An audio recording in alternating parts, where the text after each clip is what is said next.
Bismillahirrahmanirrahim. Assalamualaikum warahmatullahi wabarakatuh.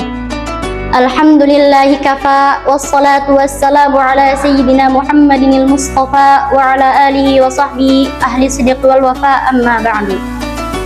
Qala Allah ta'ala fil Qur'anil Karim, a'udzu billahi minasyaitonir rajim. Ya ayyuhalladzina amanu kutiba alaikumus shiyamu kama kutiba alal ladzina min qablikum la'allakum tattaqun.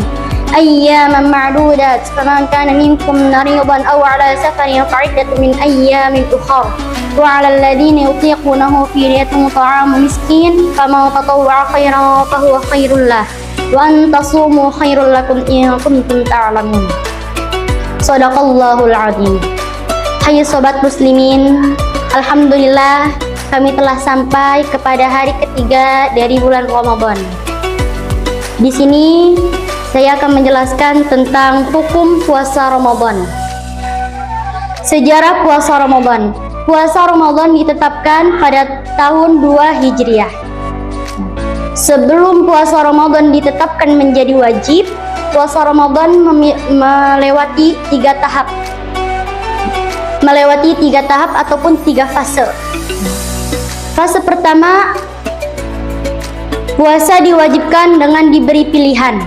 Maksudnya apa? Pada zaman Nabi, kaum muslimin diwajibkan berpuasa namun diberi 2 pilihan.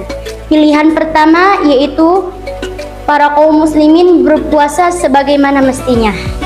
Dan pilihan kedua, kaum muslimin tidak berpuasa namun membayar fidyah. Apa fidyahnya? Dengan memberi makan satu orang miskin setiap harinya. Tetapi puasa lebih afdol daripada kita membayar fidyah.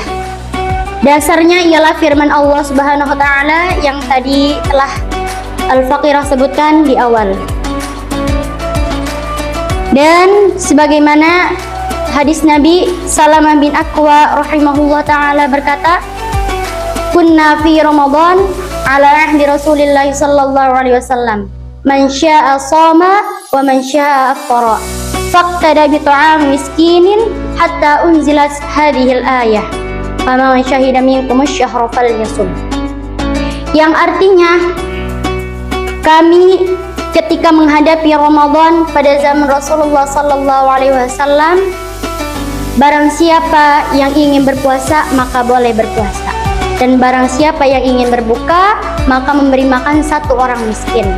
Sampai akhirnya turunlah ayat yang berbunyi, faman syahida minkum asy-syahra falyasum. Maka barang siapa yang melihat bulan maka berpuasalah. Kemudian itu adalah fase pertama di dalam penetapan kewajiban bulan Ramadan. Fase kedua adalah wajib puasa Ramadan, tetapi barang siapa yang tidur sebelum matahari tenggelam maka tidak boleh berbuka hingga hari berikutnya. Maksudnya apa? Maksudnya apabila seorang muslimin berbuka kemudian setelah itu mereka tertidur, maka mereka tidak boleh makan dan minum setelahnya sampai kepada maghrib yang akan datang. Ataupun apabila seorang muslimin tidur sebelum waktu matahari tenggelam, maka dia juga tidak boleh makan dan minum setelah maghrib sampai datangnya maghrib berikutnya. Sebagaimana kisah Qais bin Sirmah al-Ansari, beliau tertidur sebelum matahari tenggelam atau sebelum maghrib. Kemudian beliau tidak makan sampai pada maghrib setelahnya. Ketika pagi hari beliau bekerja dalam keadaan lemas, bahkan beliau pingsan saat bekerja. Aturan ini kemudian dihapus oleh Allah Subhanahu wa taala dengan ayat surah Al-Baqarah ayat 187 yang membolehkan makan dan minum malam hari hingga waktu fajar subuh tiba atau subuh tiba, yang berbunyi wa kulu washrabu hatta yatabayyana lakumul khaytul abyadu minal khaytil aswadi minal fajr tsumma atimmus shiyama ilal lail. Fase ketiga adalah fase yang kita lakukan pada saat ini. Diwajibkannya puasa Ramadan dari terbitnya fajar kedua sampai tenggelamnya matahari. Apabila sudah tenggelam matahari, maka kita diperbolehkan untuk berpuasa.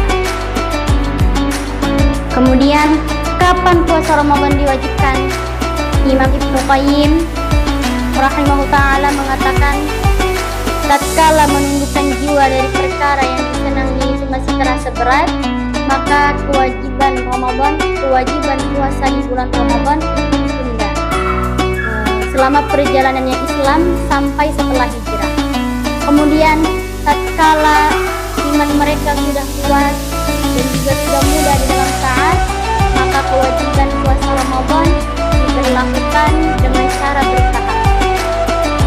Ketetapan puasa Ramadan pada tahun kedua Hijriah. Rasulullah Shallallahu Alaihi Wasallam semasa hidupnya melakukan puasa Ramadan sebanyak 9 kali. Barakallahu fikum, syukran katsiran.